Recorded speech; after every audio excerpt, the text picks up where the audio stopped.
Hello, everyone, again. Thanks for the last ones joining, still people entering, but we propose to start. I am Julie Mayans. I work for Solidarity International as the head of the Food Security and Livelihood Unit. Welcome, everyone. And my colleague Joanna here will start to present. I leave you the floor, Joanna.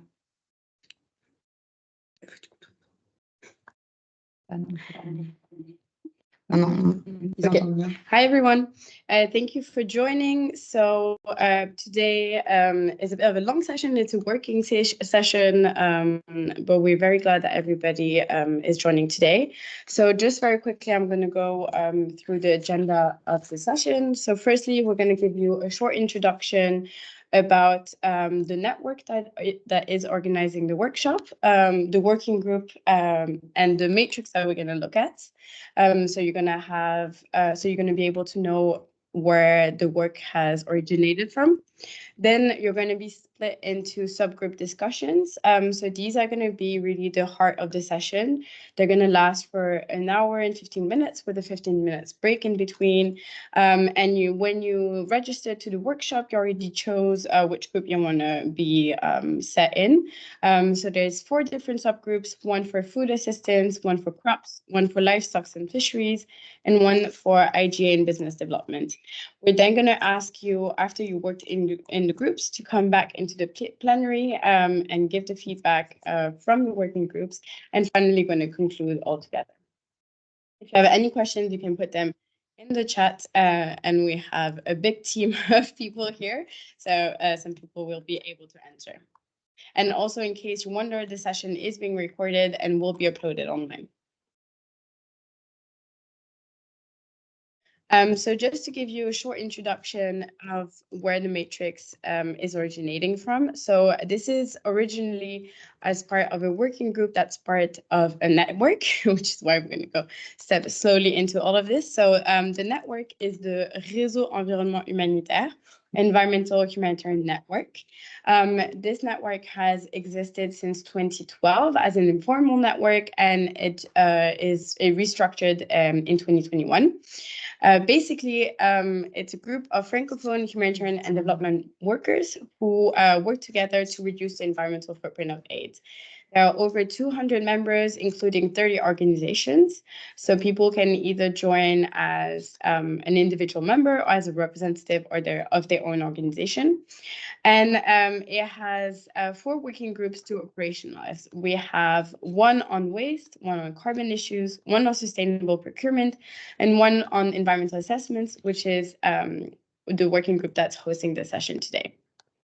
So before we go any further, we'd be interested in knowing a little bit more about you guys. So you can join the Slido either by looking at by using your phone and having the screenshot there, the QR code, sorry, or you can join on slido.com, and then you can just tell us where you're joining us from in the world, so we have a sense of who is in the room.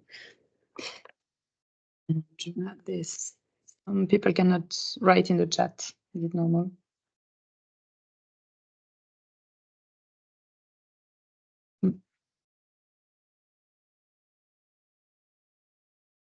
So in the meantime, we are also checking if you can write in the chat. Suggestion is to write your name, organization, and the number of the group to which you have registered.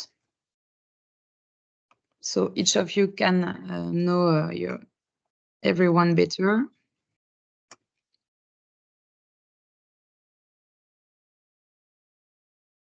So Middle East seems to be well represented, as we can see in the Slido. We have also Italy, Kenya.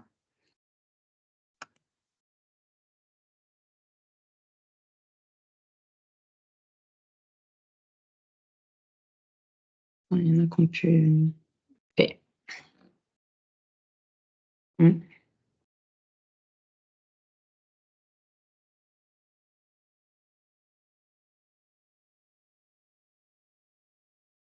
Ouais, vas-y. Okay. We have France.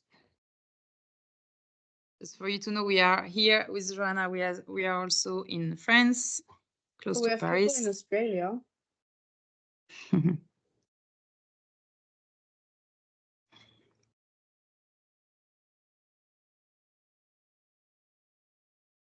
Okay. Somebody's raising their hand. Yeah. Non, mais il y en a un depuis le début. I think it's from the beginning. Maybe it's a mistake.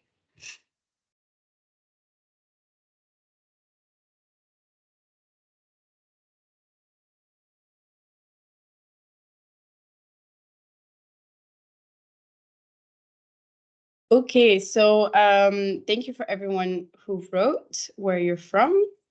Now we'd be interested also to know what type of organization do you work for. I think numerous invitations have been sent to the NGOs that organized this session. So I'm going to guess there's going to be a lot of NGOs in the room.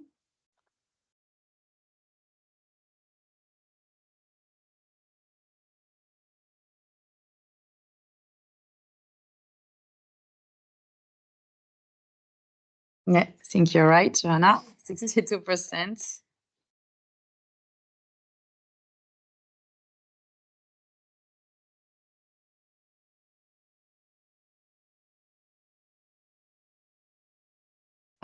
We have INGO and NGO.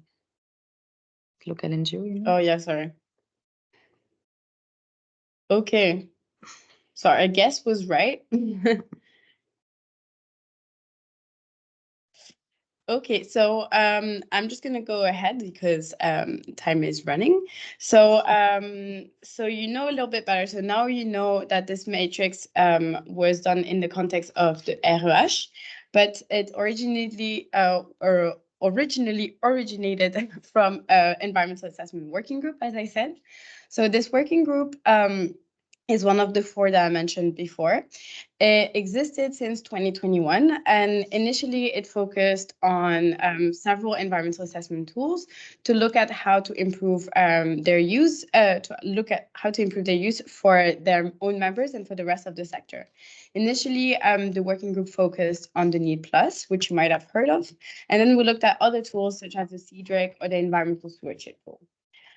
In order to help the rest of the sector, the working group developed tutorials, which I'm going to put in the chat right after, tutorials for the Need Plus, both in French and in English. And we've also been working on providing technical feedback to the developers of the Need Plus. So again, I'm going to put the links in the chat afterwards. We developed feedback for the whole of Need Plus and for the urban version of Need Plus for those of you who know those different versions. And the working group has also become a member of the Need Plus steering committee. And so we're able to provide this feedback. The members of the working group are the French Red Cross, Oxfam, the Netherlands Red Cross, Humanitarian Inclusion, Action Against Hunger, Groupe URD, Première Urgence Internationale, Terre des Hommes Lausanne, and Solidarité Internationale. And so it is from this working group that has originated the work that you're going to be able to see. But it's not all those members that have done the matrix that you're going to see. I'm going to leave.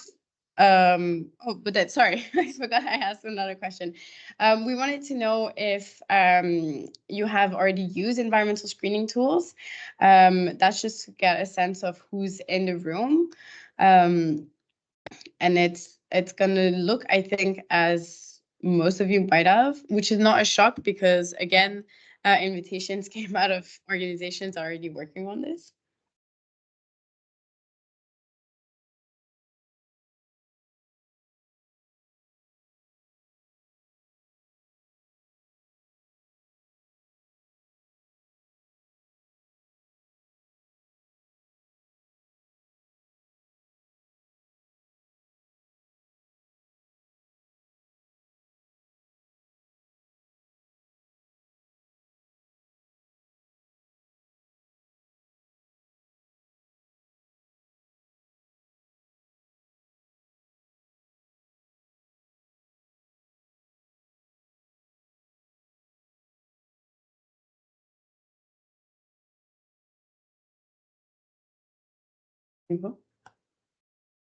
And then now that we have a sense of whether you know and you use environmental tools, we'd be interested in knowing if there's any specific environmental screening tools that you've been looking at or that you've heard of, especially if you've been using them.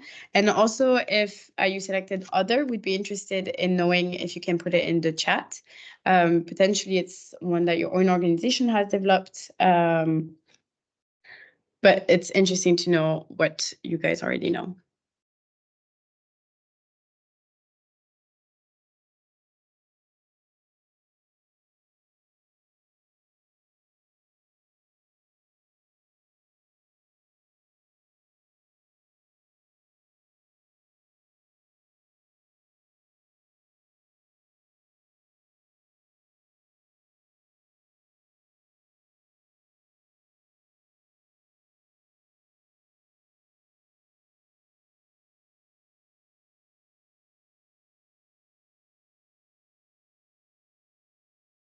So again, we're not very surprised that Need Plus is the most well-known tool. And so it's just interesting to see what you guys already are aware of. And then I'm going to pass it on to my colleague Julie, who's going to introduce the work that we're going to be looking at today. And Joanna, some people are asking for the tutorials, so I answered in the chat that there are the links in the presentation, right?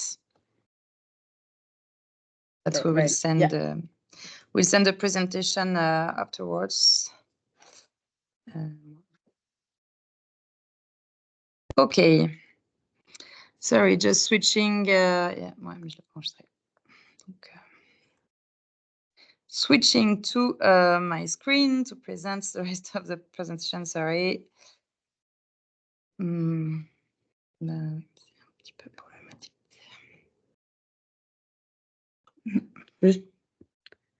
Non, mais parce que je voulais pouvoir voir le chat, mais je vous laisse vous débrouiller du coup. Ok. Je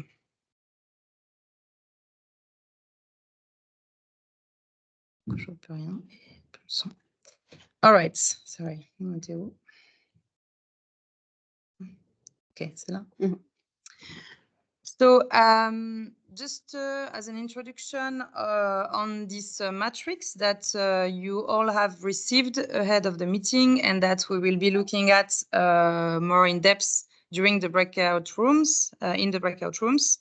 To explain you where it comes from, so as Joanna mentioned, initially the working group from the Environmental Humanitarian Network have been looking at different environmental screening tools, the NEED Plus, the CEDRIG, the Environmental Stewardship Tool, the EST. And right now, we were not fully satisfied by those existing tools. We have been looking especially on the NEED Plus because, as we see also in the Slido, it's the one that has, let's say, the main focus right now in the humanitarian organization. As you might know, maybe the urban NEED Plus version is the most advanced. It's online, but there is still a lot of improvements to do. So right now, within our organization, we do not recommend to use it. So we were thinking of having an alternative tool that can gather all the information of all those different assessment tools that we have been reviewing. So this is what we propose in this matrix.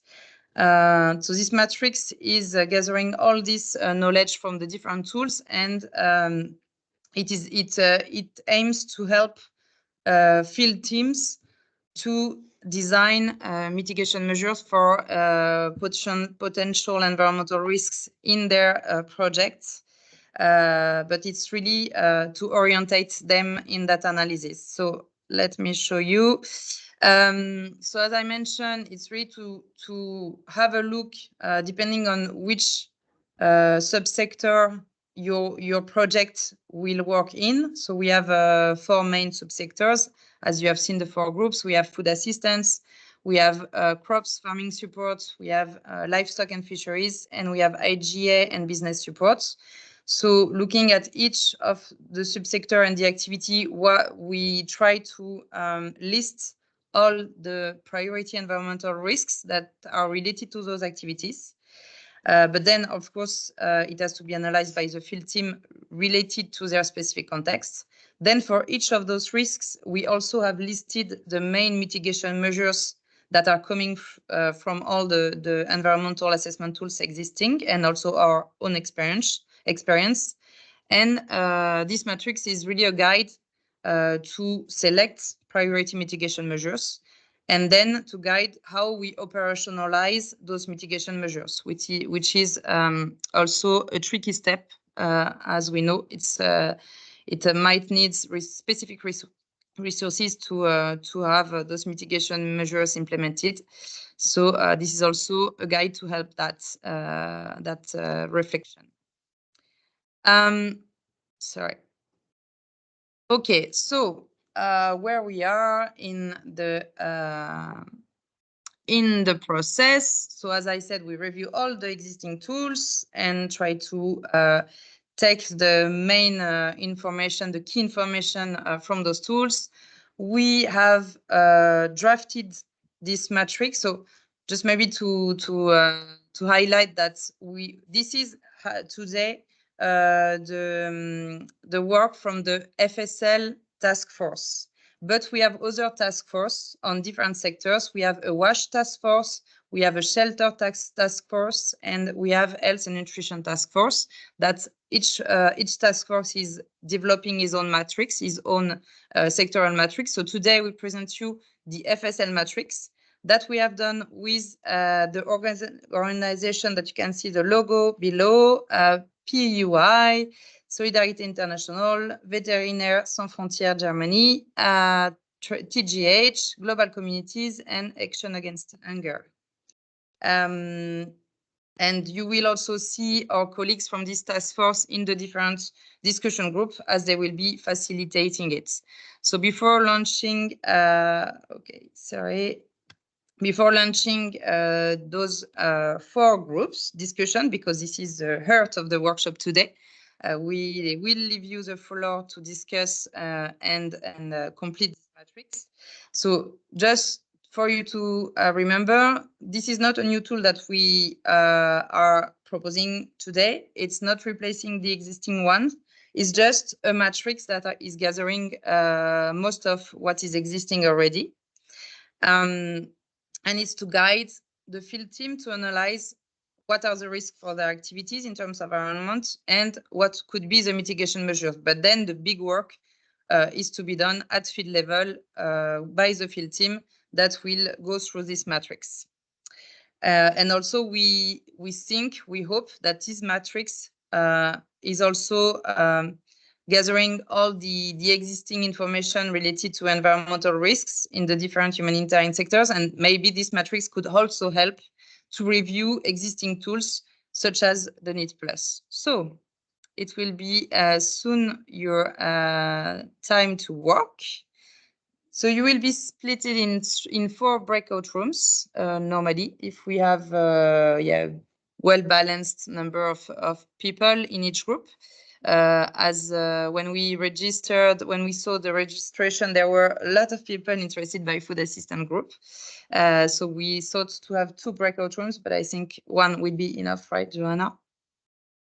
And then, so for the food assistant group, you will be received by Cyril from ACF.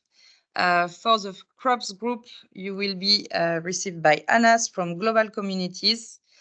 For the livestock and fisheries group, it will be facilitated by Maurice from VSF Germany. And for the IGA and business development group, it will be facilitated by François Xavier from TGH. So you will have 1 hour and 15 minutes, including a 15-minute break. So each facilitator will decide where to put this 15 minutes break. So it could be in the middle of the discussion or just at the end, depending also on the dynamic of the conversation. We don't want to break all this brainstorming that you will have. So each facilitator will decide when he will put the break and what you will be doing. So as you might have seen, the matrix basically has 3 columns. So there is also there on the main Excel sheet with the table, and there is also another sheet with the introduction on how to use this matrix.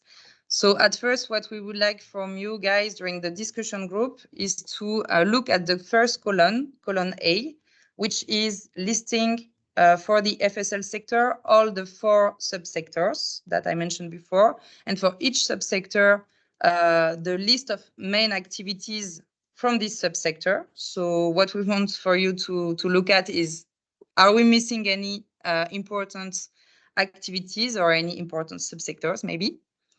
This is the first exercise, let's say. Then the second one is to look at column B and column C. So for each activity, we have a list of potential environmental risks, and related to those risks, the mitigation measures that are possible. And what we want for you to look at is to make sure that those risks and mitigation measures that are listed are well understood, well understandable, let's say, and also to know if we have missed any important risks or measures according to you. Then also maybe you can reflect on globally the content and the format of this matrix. Do we miss any columns, for example? Is it clear on how it is structured? And the last one is on the other Excel sheet on the document, which is the introduction, which is the how to use the matrix, to revise if it's well explained the way you can use the matrix and what is the objective of the matrix. But maybe this will be done at the end of the discussion group if there is still some time. And then we will have the report to plenary. So I will leave my colleague Joanna to explain for the discussion group. I just opened the breakout rooms. So you're going to be moved. Some of you didn't register. So I don't have you guys, but you can all going to be sent into your respective rooms. Welcome back to the plenary. I hope you can hear me.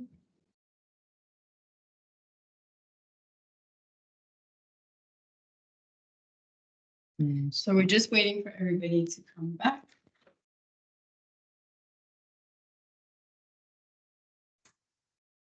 So I hope you guys had good discussions. I could see the chats that a lot of things were going on, and I think not everybody was done, so sorry about that. As you're coming back, I put in the chat the courses that I've mentioned before, so you can access them now. And so now we're just going to have the report to plenary. If you have any questions, there's going to be plenty of time for you to ask questions. You can also already put them in the chat, and then some people might already be able to answer. So I think we've got most people back.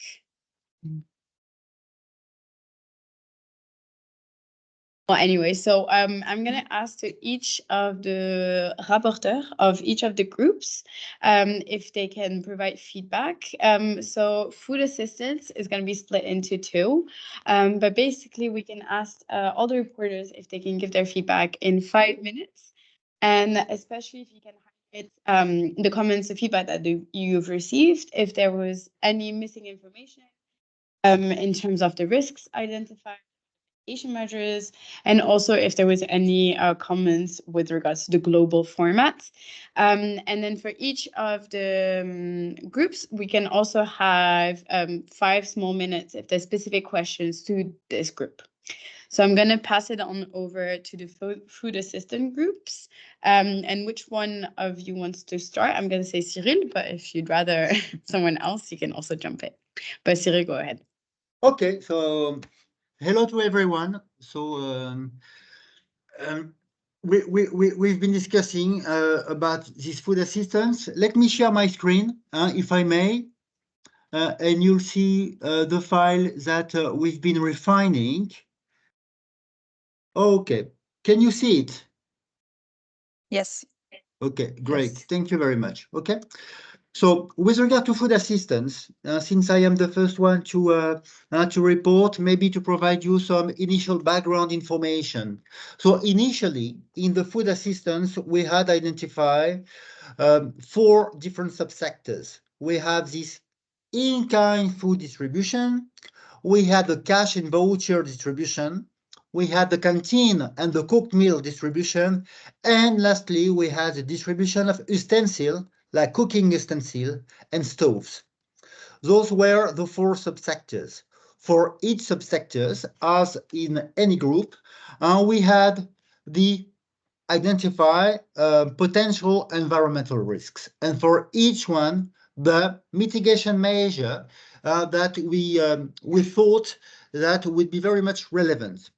So in our group, so in this group, we had 14 participants. So it was great. Discussion very fruitful.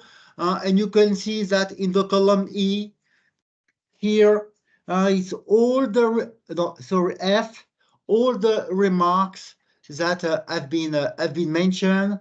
And from this remark, we will be able to enrich the matrix. So very nice discussion and very fruitful. Of course, with in the time, we could not complete everything. But at least we could complete the first subsector, which is the in-kind food distribution. So for here, we could discuss the impact of the increased greenhouse gas emission and the potential mitigation measure. We could discuss the food storage and the improper food storage consequences and the mitigation measure. The crowd, because when we have a distribution, we have a crowd. How we can limit the crowd, we can manage this overcrowding and the ensuing environmental issues. Deforestation, when we are having a food assistance program, of course, we do have people, therefore, afterwards needs to cook the food, and usually they cook with solid fuels like charcoals or wood, local wood, and we have been able to discuss this issue. And lastly, the solid waste. We have lots of waste, plastic waste, and so on. And we've also been able to discuss this. So for the first one, in order to limit the potential negative impact of the increased greenhouse gas emission, so in the discussion, we had acknowledged a tool that there is a humanitarian carbon calculator developed by ICRC that can support the quantification of greenhouse gas emission. And so that's good, and we're going to add this in our matrix. Of course, with regard to the planning movement, how to rationalize in order to limit those gas emission, we can think also about using low emission vehicles for having a potential contribution in this. With regard to food storage, initially we are thinking about how we can ensure appropriate standards within the food storage, like the warehouse and so on. But food may be spoiled also during transportation, and we do not want that, for example, that people they do waste this food or throw out this food during transportation. So we have to have this as well. We also, for the spoiled food, we may be thinking about potential secondary use, recycling, like, for example, fertilizer making. For the overcrowding, the work that was done initially was perfect, according to the group, so no additional comment. With regard to deforestation, we could also think, in addition to what was already mentioned. Cyril, you only have 30 seconds left. Sorry? 30 seconds left. That's too much. The awareness, but thank you for informing. Awareness about plantation and encourage tree planting. And for the last one, with regard to solid waste management, there is a tool as well for waste audit done by the logistic cluster that we're going to add. We can also think about purchasing about bulk. We can think about the use of reusable containers and etc. Okay, and with regard to cash and voucher, so we had just started this. We can also, as before, we can think about recycling, like the products for the plastic bags. We can think about reusing the plastic cards as well. And this is over for me, and over to you, Joanna.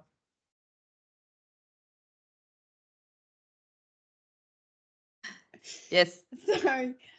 Thank you, Cyril. Before we answer any questions, I'm going to hand it over to Joaquin, if you can say the feedback from your session, and then we can group the questions for food assistance. And sorry, also, before you speak, can you introduce yourself? And Cyril, before Joaquin introduces himself, can you introduce yourself? I think you haven't done it, so all people know you. Okay. So I'm Cyril. I'm working for Action Against Hunger.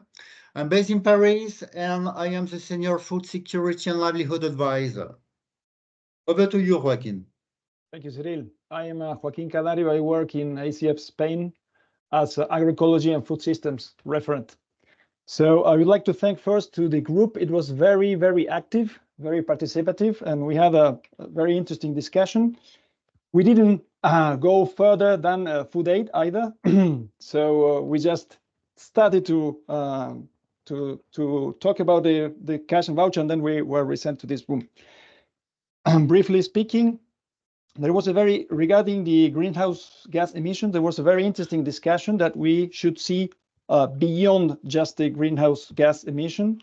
And we should look at also how the food is produced. So it's like to take a look at the whole food supply chain. Like, is there any water contamination in the food that has been produced? Is there use of fertilizers? Is there any product that could damage the biodiversity? And one of the mitigation measures was to track the whole food supply chain and to try to make contracts with suppliers that have some type of certification. Okay, I think that was very, very interesting. Another point that was raised was that a proper needs assessment should be made in order to avoid the resale of the inputs that we have distributed, which in the end will double the transport greenhouse gas emissions. Regarding food storage, another point that was interesting also is that not always local production has a lesser carbon footprint. That's why I think there is an interesting initiative of WFP in which they follow different suppliers to see what's their full greenhouse gas emission. And please correct me if I am wrong, our colleague from WFP. I'm being a bit reductionist here because we don't have that much time. Now going to food storage, I think that some of the measures that Cyril has mentioned were also raised in our group. There is also, it was mentioned to set up a storage plan like the FIFO, first in, first out scheme. in order to prevent that the food or the items expire. And in the case that they do, they reuse for instance, animal feed. Of course, proper infrastructure to prevent any type of rodents or insects, any type of plagues. And also warehouses, of course, safe for food storage, let's say friendly for food storage. Regarding overcrowding, there was one measure that was proposed, which is awareness sessions in the distribution sites in order to prevent or to sensitize people on the environmental impact. Now going to deforestation, there was a very interesting discussion raised by Celine from CALP, in which she mentioned that they don't agree that this would be a direct effect of any type of food assistance, because in the end, people will have to cook and will have to eat otherwise. As mitigation measures, of course, afforestation initiatives, the promotion of afforestation initiatives, and also there was one initiative that was mentioned to include some type of conditionality to reforest at the household level, to plant. I think that Cyril also mentioned. But this would be like in two different levels. The afforestation initiatives at the agency level, and then also planting some kind of trees at the household level. And in the end, there was another mitigation measure, which is indirect, which is the promotion of income-generating activities that are not related to the exploitation of natural resources. So it would not be direct effect of food aid, but it will be trying to prevent or to amend this exploitation of natural resources. And then regarding the point on accumulation of solid waste, they also mentioned some type of packaging, friendly packaging. Also, another measure would be to centralize all the packaging waste by the agency, to look for local organizations that could deal with the sorting of different types of solid waste, let's say a solid waste management plan. And I think that this was it. Perfect timing. 5 minutes on the dot. I was about to say you're done. Thank you, Joaquin, and thank you, Cyril. Is there any specific questions with regards to the food assistance groups? We're going to have a larger Q&A afterwards for everything in general, but for food assistance, do you have any specific questions? I'm going to allow you to, please raise your hands, and I'm going to allow you to open up your mics as well. We have 5 minutes for this. So you are now allowed to have your mics, but please raise your hands. You can also type them in the chat.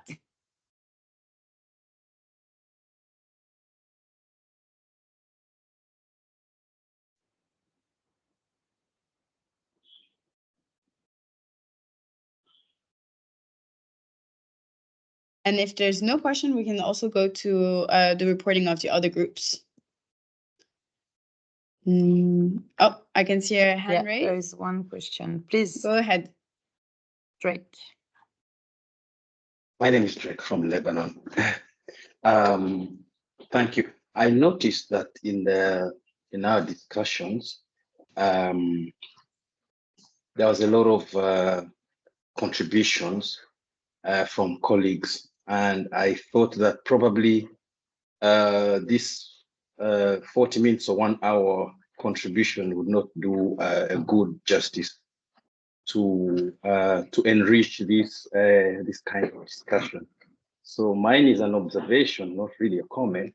I thought probably organizations like WFP were contributing. They say they have their own protocols around environmental risk and the recommendations.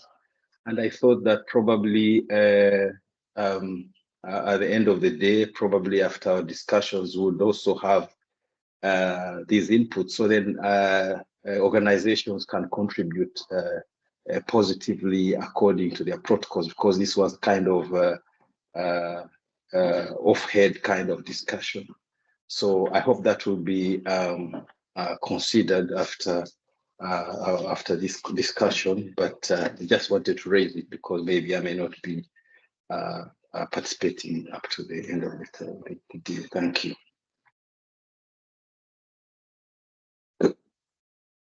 Thank you for raising that comment. I think you're not going to be the only one to make that comment, actually. And this was a session also to be aware of what everybody was saying and if we had any feedback. But you'll see in the introduction page, there's also an email where you can send your recommendations. And I think afterwards, especially for WFP, it could be interesting if we have a separate discussion, but I'm going to leave that to the group to see. Is there any other questions with regards to the food assistance specifically? Or we can move on to the next group. If I may, Joanna, in the chat, there was a suggestion. It was above about that because in the matrix, we say, okay, we may consider different type of food that have a reduced cooking time. In the chat, I guess this is very much relevant. There is also a suggestion according to which it's also, we can distribute the same food, but refine in a different way, more grindy and so on.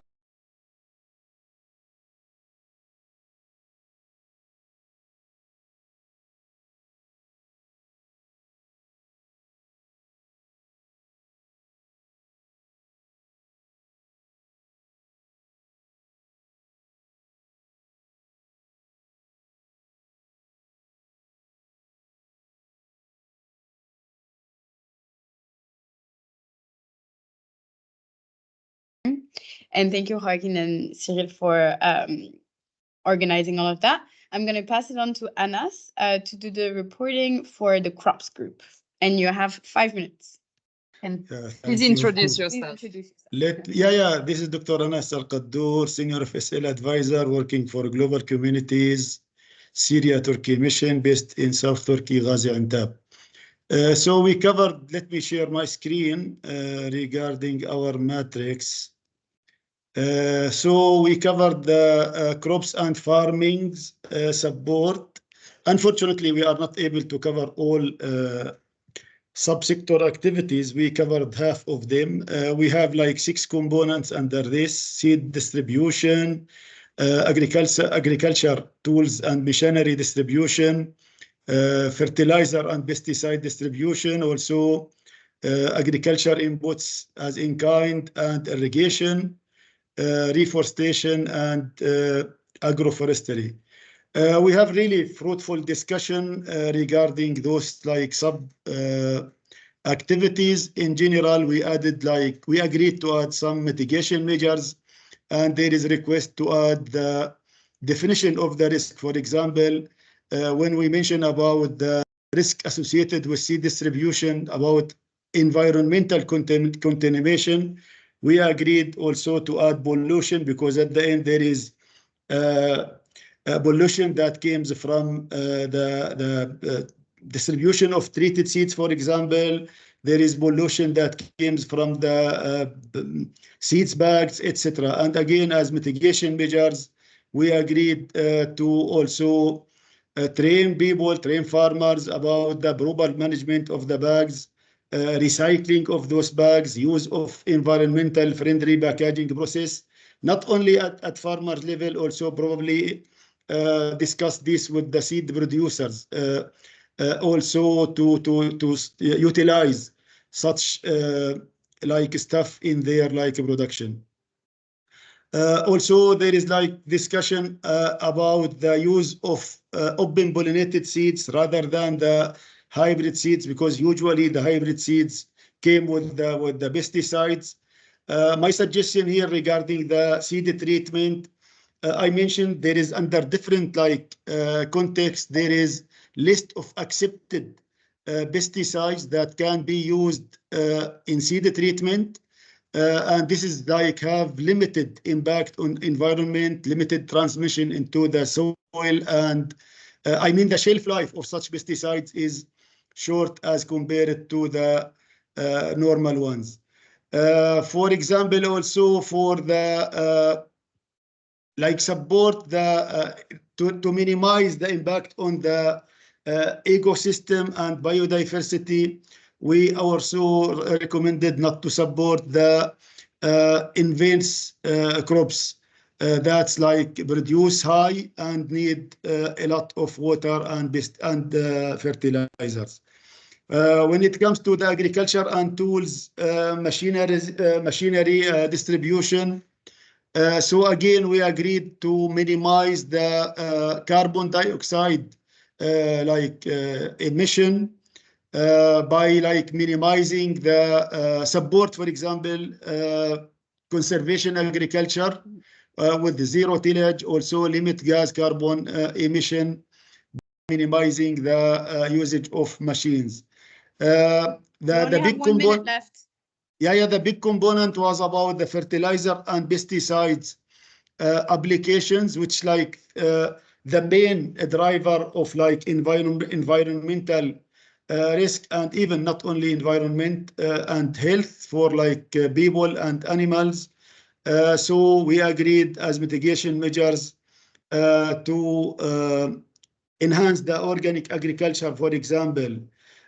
Also train farmers about the recycling of the pesticides, bottles, bags, etc. And again, use the biopesticides, for example, that not impact we call it the friend enemies, because there is natural enemies for insects, and even use such. And this is can fall under the IBM in general. Also, we need to look at the regulation of each government when it comes to pesticides, and even support farmers with the recommended, train farmers about the usage of the recommended dosages of pesticides, fertilizer, etc. Unfortunately, we are not able to complete all topics, and there is request from the group to share the draft matrix with them, offline. They can add their inputs, and then we can compile everything together. Over to you. Thanks. Thank you so much, Anas, for this very well put resume. Does anybody that was in your group or anybody that was outside of your group wants to add anything or have any question with regards to the crops subsection? And again, you can raise your hand or put it in the chat.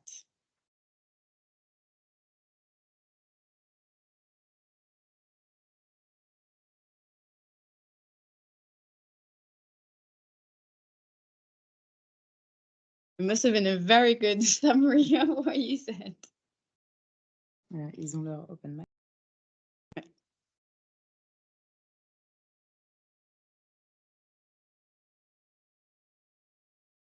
If there are no questions, we can go to the next.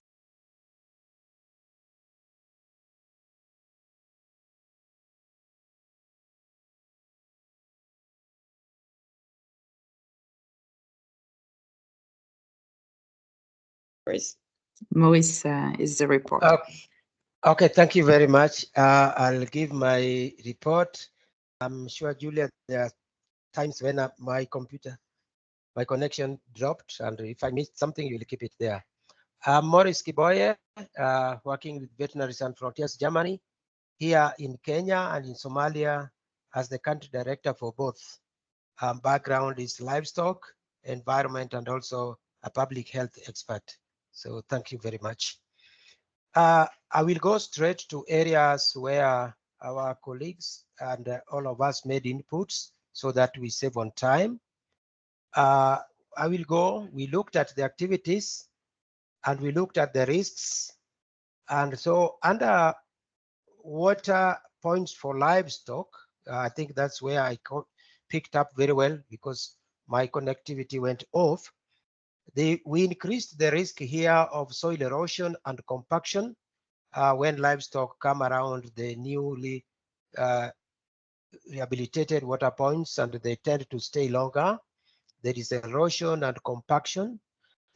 Also water scarcity will follow because the livestock will tend to concentrate around the water points, and as they stay more, they take more of the water. And the mitigation measures here proposed was that the community grazing management plans should be put in place so that they can know how to move the livestock to the specific water points at time. And also we need to control the livestock density with the number that goes to the water points so that we don't over use the water. For water scarcity, there was also the talk of they form the grazing committees which can control the grazing of water and so the use of water, and that will make the resting periods of the water. Under livestock vaccination, I will only speak of what was added. The spread of zoonotic diseases for veterinarians was notified as an additional risk because vaccination basically is to protect the livestock from transmissible diseases. And so the mitigation measure here is to provide equipment, protective equipment for the veterinarians or whoever is handling the livestock so that we have the people protected. Of course, the aspect of livestock treatment was also proposed at some point to be separate. And here, the risk here was seen to be congestion of livestock, disease transmission, biological waste, and pharmaceutical waste, and contamination of environment. All are linked to the veterinary equipment or medicines being used at the site. And here, we recommended the proper disposal of any waste material from livestock or veterinary input at the sites. So those were the key things which came up in the livestock sector under those specific activities. Let me move to the fishing. We have a very interesting input in the distribution of fishing equipment. I think we looked at the risk, which was risk of overexploitation remained, but people looked at the mitigation measures. Here, analyze existing fishing regulations before you embark on distribution. Use solar sources of lighting for night fishing where possible, because we realized in various parts of the world, especially in our area here, people use a lot of fishing do a lot of fishing at night. Distribute equipment not to only to regular fishermen which are already in the business, so that we avoid giving fishing gear to people who have not been fishing and they can use it anyhowly. We also talked about enforcing fishing regulations so that the fishing equipment are used according to the regulations that exist, and that would be very important. Under fishing equipment distribution, we also noticed that the disposal of all the equipment poses a lot of risks to the environment. Some of them were left in the water or just on the lake, the water shore. And here, the group proposed that the disposal of all equipment should be done in collaboration with the market actors who can either recycle them or use them in other ways. But the key thing here, avoid disposal of all equipment at the shores of our water bodies. This was a very strong measure. The other risk of distributing the fishing equipment here was also harmful equipment to other animals in the Maurice, water. sorry, you're over the 5 minutes. Can you wrap it up soon, please? Yes. Oh Thank my you. God. We sensitize the producers to produce less harmful equipment. We also go to repair of the boats. Do not provide boats to the new people. Change traditional boat producing systems so that we use what is not polluting to the environment. So I think those are the key things that we came up with. And I think, Julia, if when I dropped, you picked something, please. Thank you. Thank you, Maurice. I think you've resumed the main elements. Maybe just to add that we, at the end of the session, so we didn't take any break, and I think maybe most of the groups the same.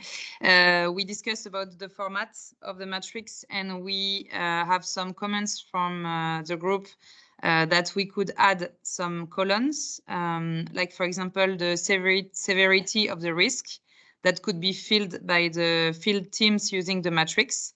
Yes, so we discussed on the how to use a guide of the matrix. It was quite comprehensive. Over to any comments or questions for the livestock and fisheries group. Anything missing? Over to you.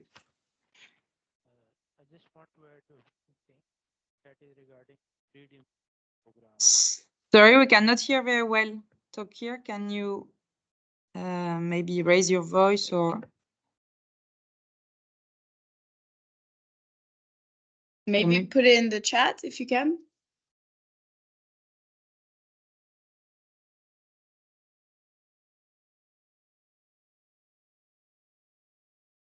Well, I think you guys are doing a great job at doing a summary of what was said in the groups.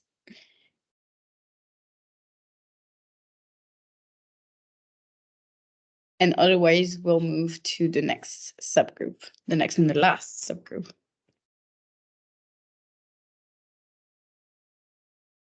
Okay, well, yeah.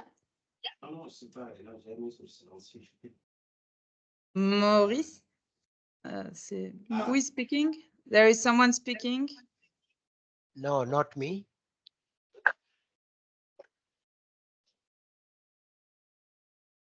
If you have any comments, can you put them in the chat, please? Because I think we can't hear you very well. But so we're going to move to the last group, last but not least. And I think it was François and Emeline. If you can go ahead and present yourself and do the summary for the IGA and Business Development Group. Thank you. Yeah, sure. Thank you. I think you're still sharing your screen, Julie, but that's okay. So my name is François Sarbat. I'm the Food Security and Livelihood Technical Advisor for TGH. And Emeline, maybe if you'd like to introduce yourself before I go further. Yes. Hi, everyone. So my name is Emeline Saint, and I'm the Deputy Head of the Technical Unit at Première Urgence Internationale. Thank you. So I think for our group, we did not go too much into details of each of the mitigation measures or even different risks. We mostly discuss about the matrix and like main topics. So I will try to do a quick summary, but of course, if anyone wants to comment afterwards, they're most welcome. I think one of the main comment that we had, one of the first comment that we had was it would be nice to include some of the co-benefits of the mitigation measures. So this is something that we discussed during our previous meetings with my colleagues, especially in the case of business development, because if we push for more environmental friendly measures, it can create increased investment. So we should also be able to show that it will have increased impact. That was the first comment. The second one that I wanted to introduce is we had quite a discussion about how to better include, or that we should better include community or partner engagement in the different kind of mitigation measure, and to build on previous experiences and lesson learned, this kind of aspects. And a way to do so is also to refer to standards that are existing. So we mentioned MERS standards, for instance, or national standards as well. Also, in relation to this topic, and I think that was mentioned, I think briefly by Cyril in his group, that it could be relevant to have some links in the matrix towards tools that can help us also design the mitigation measures or better understand the risks. So we also felt that it was quite relevant to try and include this kind of external tools. including tools for other sectors, because since we were discussing about business development, if we are working in a, I don't know, an IGA on livestock or an IGA in fishery or so on, it can also have some others potential impacts and mitigation measures that could be implemented. But so we should refer to the other sectors of the matrix. So also maybe we should try to have more linkages between the different sectors or sections of the matrix. Another one also was we felt that it would be quite relevant to provide more context to the different risk or mitigation measures, although it is quite difficult, I would say, but maybe through examples or through some kind of, we mentioned consideration, list of considerations and this kind of thing. So maybe we can discuss a bit more, because I'm sure it is also valid for the other section of the matrix. So that was the main aspect that we discussed. And there was quite I'm going quickly. I think I'm nearly my 5 minutes, but there was the question of cash for works. So we didn't know exactly where we could put it, because it's not really under IGA or business development. It's rather a modality, but still there are some current discussion on that, about the environmental impact of such a modality. So I think maybe it can be a discussion for the open floor afterwards, where we should put this kind of modalities. There are some cash modality under food assistance, also some in the IGA part. So we have to see maybe if it's relevant or not to have another section or something like that. And finally, we had some discussion about why we had two subsections in our overall section. We have one subsection for IGA and one subsection for business development. So there was some discussion, but in the end, there was no definite decision about whether we should have only one section or two sections. So there were some arguments for one and the other. So maybe also this is a topic that can be discussed a bit later. And I think that's all from my side. I don't know if Emeline, you want to jump in for some further comments or precision. Yeah, no, I think that's quite comprehensive as a summary, definitely. There's just to emphasize that because this is something that we also had discussed initially, is we'll make sure that in the matrix we make these linkages across the sections within the FSL, across the sectorial matrix as well, because there are some issues like waste management or shelter infrastructure issues that we might also find in other in the shelter specific matrix, or same for WASH. And also make sure that we make the linkages and with the international standards, as you mentioned, the minimum economic recovery standards, the legs, seeds, etc., as well as the national plans as well. But you've already mentioned that, François. There are national adaptation plans or nationally determined contributions that already in each country have specific mitigation and adaptation measures per sector, which maybe we can also refer to here. Thank you to both of you. And thank you to everybody who is in your group. There's already a comment in the chat if there's anything that you wanna say with regards to IG. I see some so I think you did a good job as well. And if any other people have questions, you can raise your hand or put them in the chat.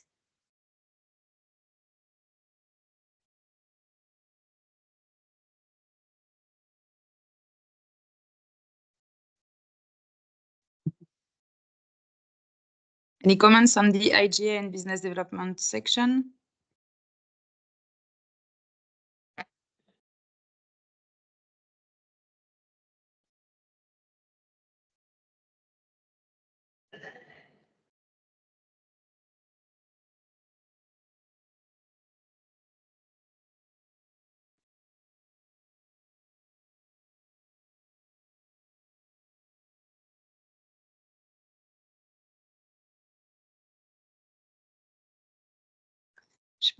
Okay, well, thank you, everybody. I think the rapporteurs did a very good job. So thank you to them, and also a huge thank you to everybody who were in the subgroups. Before we go to the Q&A, we have a few questions. I see hands clapping, so congrats to everybody. Yeah, Julie, thank you. So up.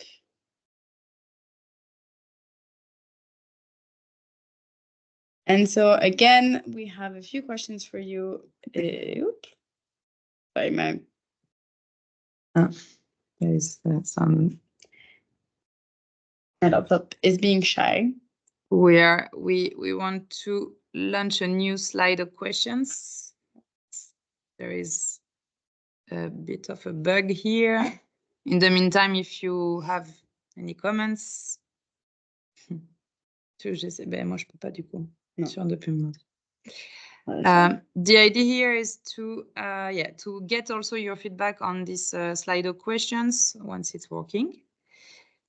And then come back to a Q&A session and final Q&A session before we close. Sorry, I'm trying again. Yeah. I think. And thanks for those that have to leave the meeting earlier. Thank you very much for your feedback and the participation. We are very pleased to see how many people have been connected to this workshop. That's great. And we know it's a long workshop in your busy agendas. Is it working? Maybe. Let's see. It's loading. Yes, the slide is loading. Let's try. Yes. Okay. So you can just go through the QR code on Slido and type the code. And here it's just a word cloud, so you can put whatever you want in. We also have a question about what to improve. This is just a positive one. If there's anything that you particularly liked about the tool. And thank you, Evelyn, for putting it in the chat.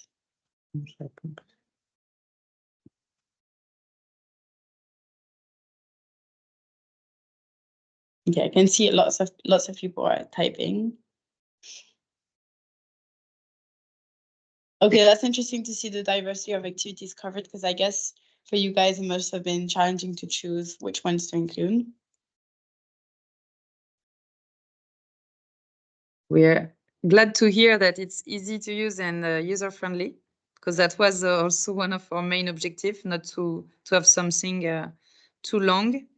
Because just for your information, when we were revising the different environmental screening tools, sometimes they come with a lot of recommendations, like hundreds and hundreds of recommendations, very big lists, and it's difficult to organize the thoughts. So we try to be straight to the point with this matrix.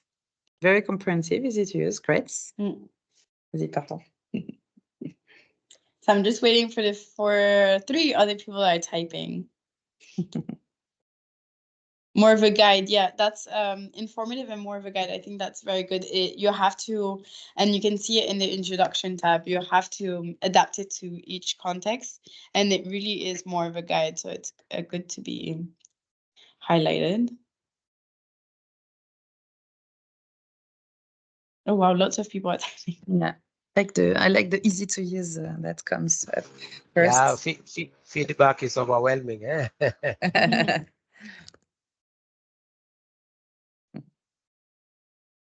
To add partnership tools, yeah. And right after, I'm gonna ask you guys to add any recommendations.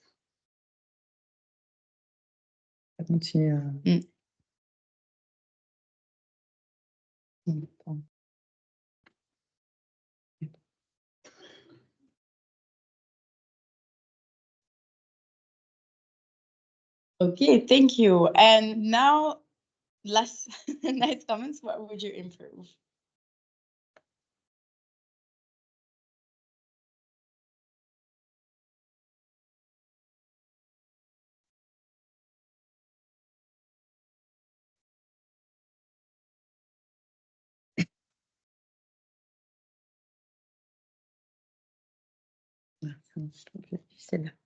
You don't want to improve anything, it's just perfect.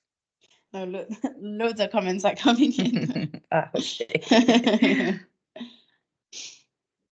Harmonization, yeah. Because there's also a harmonization between the different sections within the FSL matrix and then throughout the different sectoral matrices. Yeah, there's still, as you mentioned, a lot of work to do on the harmonization. But yeah, it's well noted. And not at all. Yeah. It's a matrix. And it's that can be used as an analysis tool, I would say. Yeah, examples is coming up.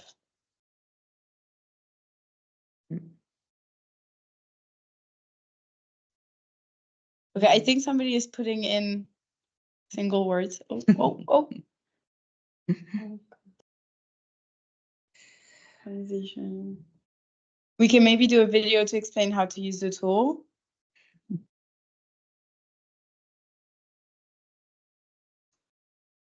Yeah, yes. Probably maybe make a kind of a flow chart on how to and share. Yeah. I like the one that it gives suggestion, but how? That's exactly something we are looking at also in the reflection with the other sectors. Now it's the second step after that. Once you know which mitigation measures are suitable to your context, how do you implement them? But for that, we would rather link to existing resources and let the field team think about the resources they need to implement those measures.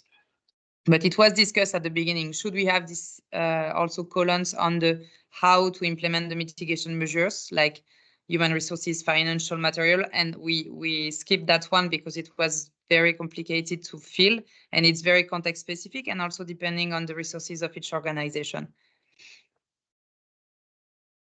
I can see also shareable tool. So as this was still a working draft, that's why there were some blocks on it.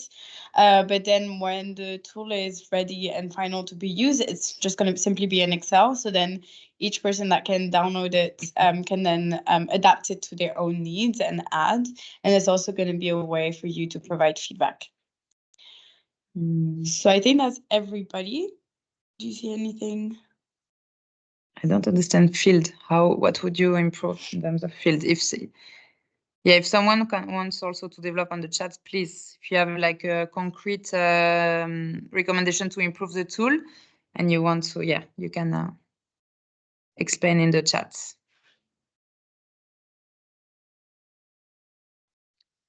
Right.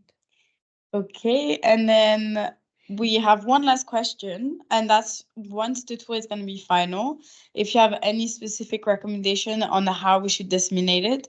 So I think most of you are aware of this session today because of the great work that all the members of the working group have done to disseminate the invitation throughout their own networks. And we've also reached out to the cluster.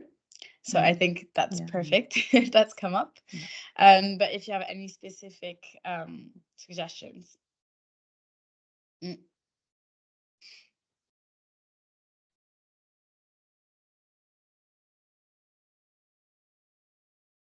Clusters is and winning. Not clusters as well. So not just the FSL sector. And Catherine from the Lux cluster was here with us today, so it's good. So we have in-person capacity building, online workshop with guidance. Yeah, clusters are definitely a win.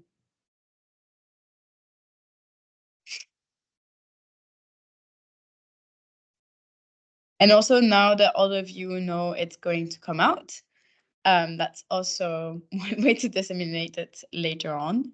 So you'll be made aware when it's ready to go.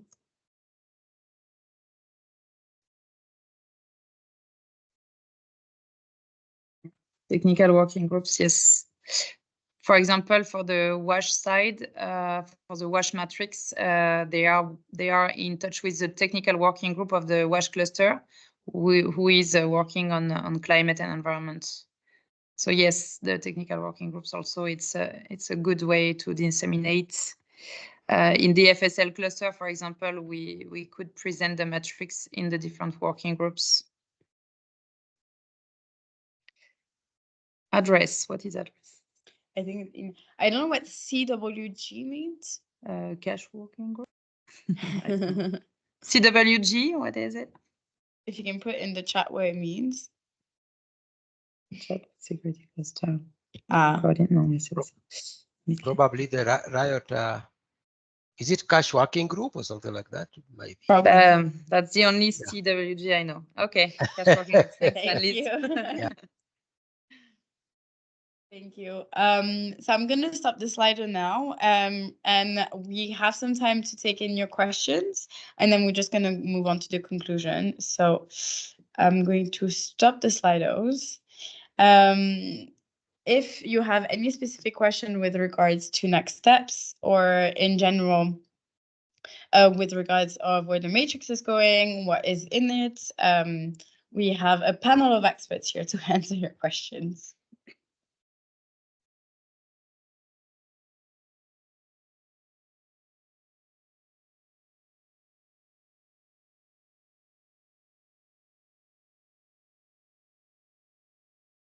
We welcome still any comments on the specific sections of the matrix, as well as comments on the whole matrix, the format, the content, and also dissemination strategy. It's a very important one if we want this matrix to be used by most of the persons, especially in the field. Cyril? Yeah, maybe one comment, because what I read in the Slido answer, it's a nice tool to evaluate the FSL. So maybe to bring clarity on this, it's not a tool that is supposed to evaluate. It's a tool that needs to be used before or when you are drafting a project proposal, your interventions, when you are programming it. It's just to make sure that actually the different FSL activities that you're going to have won't have their potential negative environmental impacts limited or mitigated.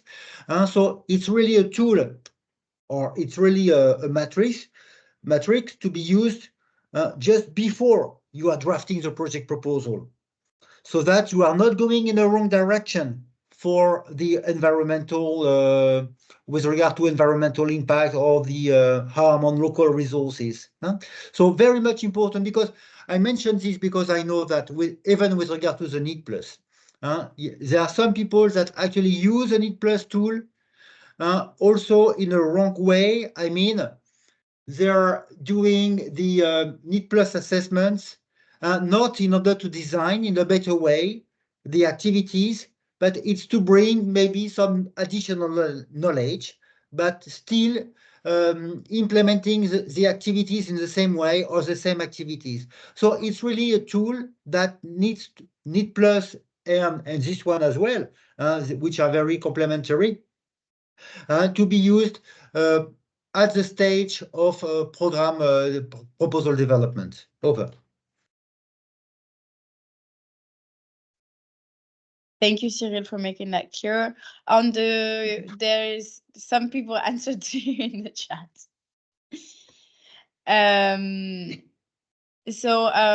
Also, yeah, with regards to Anas's comment, could be adapted and amended according to the different contexts.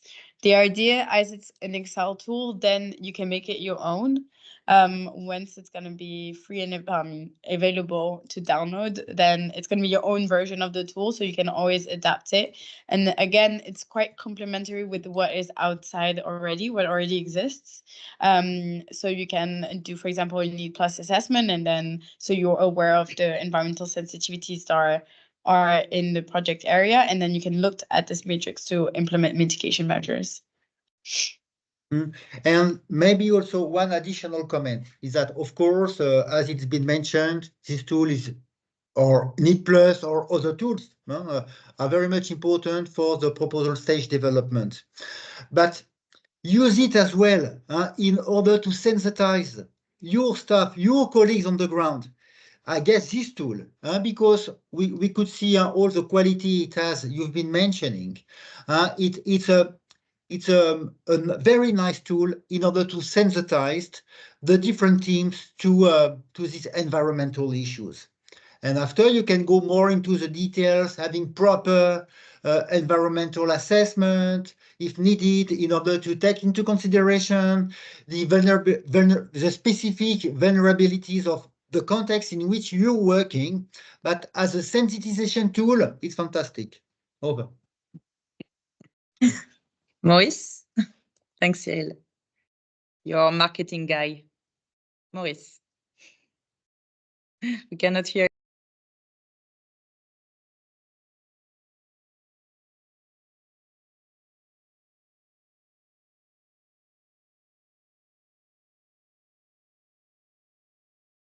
Yeah, Maurice, you raise your hand. Yes, my hand is up. I got another here. Yes, I think what I've picked from the comments or the feedback is that the tool is user-friendly as it is. And I think that gives us a very good step to make it be used by many people in the field.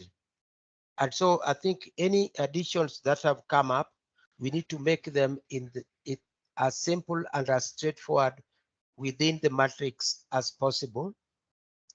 I think this description of each, going to the details of each context may be not our work at this stage, because we are not putting a prescription.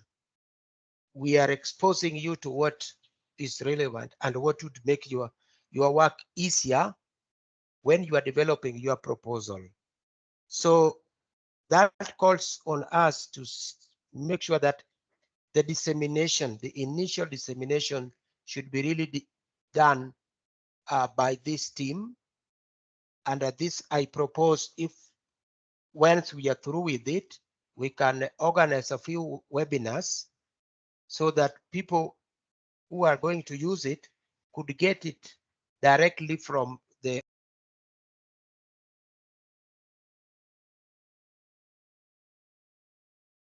organizations and sensitize our people on how to use it.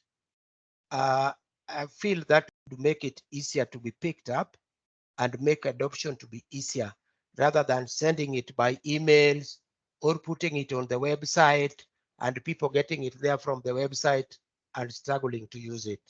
That is my suggestion. Thank you. Thank you, Maurice, for the comment. I can see, Abdul, that you have your hand up. If you have a question, just unmic yourself and ask it. And if for some reason it doesn't work, you can also put it in the chat. So yeah, I think I am clear. Thank you very much. So yeah, I'm working here in Bangladesh. So I mean, we are working for the Rohingya humanitarian crisis. So we have the food security sector, FSL sector, and also the livelihood and skill development sector. I mean, the tools that we work together today, I think it's a very really good tools to be used by the our sector also. So in terms of issues of dissemination, I think that we can also share this tool with this food security sector and also the livelihood and skill development sector. After finalizing it, you can share with us also. We can share in that way, and we can also share the contact details of the sector. I think that it will be really useful if it is go through the sector, and then there are more than 50 humanitarian organizations working in this humanitarian response. I think it will really helpful. So I just wanted to share these thoughts from my side. Thank you. Thank you very much. Cyril, I see you've raised your hand. Yeah, thank you. Yeah, thank you. I have two questions, not remarks, questions. The first question is that we're talking about the tools this, the tool that, and so on. Do we want this tool to have a name or not? in order to say just the tool. First. Second question, with regard to food assistance, we've only been able to complete maybe 1/3 of the work. And that was the same situation for the. So what should we be doing with this situation? Should we convey another meeting or not? Shall we say, okay, this is good enough. We shall now process. And anyway, as it's been mentioned by someone, this is a tool in development. So what should we be doing? Will be also to maybe to answer this question, but if in this plenary you have maybe some suggestions, that would be very much welcome to hear them. Over. Thank you, Cyril, and thank you everybody for their comments. I'm just going to answer one question from Vincent about about the process that you've been through. So it has been a lengthy process where the working group that I presented at the beginning looked through the Need Plus, the CDRIG, and the environmental stewardship tool. We have provided our feedback to each of the tools developer, but it's not a secret actually. And we're holding a session at the HNPW. I put the link in the chat where we're going to present the global feedback that we have on everything that's out there. So you're more than welcome to join. If you're not able to join, you can also just register and you'll be able to access the slides and the recording afterwards, because it would be hard to just provide feedback here in the 10 minutes that we have left. But it is indeed something we looked at each of the tools, and for the mitigation section that you've looked at and the environmental risk section, it came out of the expertise of everybody here, but also of what already exists out there. So they looked at the different tools that were out there, literally copy pasted it and looked at the questions of what already existed, and which was complemented by their own expertise. So it is a really good question, and I invite you to go to the session or look at the recording if you're not able to join, and then you'll have the full backstory. It was already a 3-hour meeting. We didn't want to add too much on. And maybe on the Cyril's comment, for the name of the matrix, yes, we're still in process of discussing this name. But if you have any nice ideas, so people can remind the name easily, please let us know. And for the how to complete the process of revising this matrix for the groups that have not had time to go through all the activities, I would say that each facilitator of the group, maybe you can choose how you want to keep going with that. Maybe it could be through sharing your section on an Excel document that people can revise online, people that were in your group. Or you can organize another session that is shorter. I mean, it's really up to you, I would say. We have all the names of the contributors of each group, so we can keep in touch with you if we feel that there is still work to do, work to be done, and feedback to be getting from you in the next steps. And you should also be able to access the chats of the groups in which you were. And so you can always put information there as well. Great. Technology. Okay, we go to the presentation. Any last comments before we close? We are quite good on timing. That's great. Okay, so any last comments you can also add in the chat. So first, I would really, again, thank you, everyone, for this very constructive and rich workshop. First, I would, again, thank also my colleagues from this task force, the FSL task force, for all the work that has been done. We have been doing this work like as on a voluntary basis because we think it's an important topic, environment, to be mainstream in our FSL intervention. So thank you very much for taking all the time you took for that. And the result today is really great. And I think that from my impression, it was greatly appreciated by the participants of today. Thanks to the participants of today. I guess that all the discussion groups, you had very nice conversation from the feedback we have seen in plenary. Thank you for your time. We know that, again, a 3 hours workshop is long.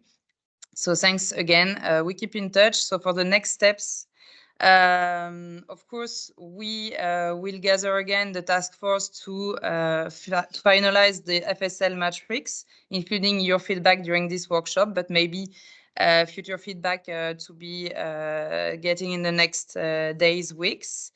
As well as the other sectors matrix have to be finalized by the other sectorial task force. So as I mentioned, actually we have WASH, shelter, health and nutrition. I guess that some people in the chat maybe mentioned how we can reach to those other sectors. Please reach to us and we can link you with those other sectorial task force. I think there was a question on when it will be finalized. We really want to do to finalize it as quick as possible. Of course, potentially before the summertime, as we know, things will get slower during summertime. But as you see, there is first the FSL matrix. Then we have to gather all the different sectorial task force, and we have to harmonize the format. So it will take some time and some more discussions, finalize the different columns, finalize how to use guide, and to have an harmonized multi-sectoral matrix to share. And we have to work on the dissemination strategy, which is key, of course. And thank you for your ideas for that. It's well noted. So I would say that was the last word. Joanna, I'm not... No, just thank you everyone for contributing 3 hours of your busy time to us and your expertise. You'll definitely hear back from us. And I've also put in the chat the link to the email to which you can reach. And Imlin, I see you have your raised hand. Is that a fake hand? I think it's a fake hand. Yeah. It was a fake hand, sorry. No worries. But thank you so much, everyone. And you'll hear back from us with the recording and any next steps if they are. I mean, they will be. Thank you. Have a good rest of day. Bye. Thank you. Thanks a lot. Bye. Have a great rest of the Bye.